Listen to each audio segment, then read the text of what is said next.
নবীজি সাল্লাল্লাহু আলাইহি সাল্লামের আরো একটা হাদিস, ইন্নামাল আমালু বিন্নিয়াত। হাদিসের অর্থ হলো প্রত্যেকটা কাজ নিয়তের উপর নির্ভর করে। আমার নিয়ত যেমন হবে কাজের ফলাফল আমরা তেমন পাবো।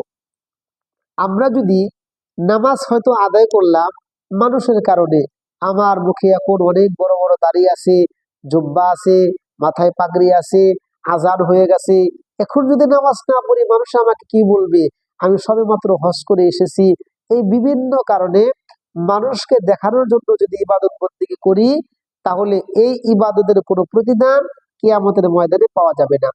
ইবাদত করতে হবে একমাত্র আল্লাহ রাব্বুল আলামিনকে সন্তুষ্ট করার জন্য, নবীজি সাল্লাল্লাহু আলাইহি সাল্লামকে সন্তুষ্ট করার জন্য।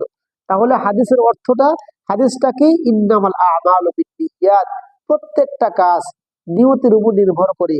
নিয়ত যেভাবে করব, যদি ভালো একটা কাজ যদি আমরা ভালো নিয়তে করি, ওইটা সওয়াব হিসাবে গণ্য হবে।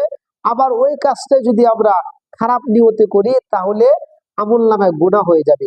আল্লাহ আপনি আমাদের সকলকেই, আমরা যেন প্রত্যেকেই আমাদের নিয়ত যেন পরিশুদ্ধ করে প্রত্যেকটা কাজ যেন আমরা আঞ্জাম দিতে পারি, সেই তৌফিক আল্লাহ আপনি দান করিয়া দিন। আল্লাহুম্মা আমিন।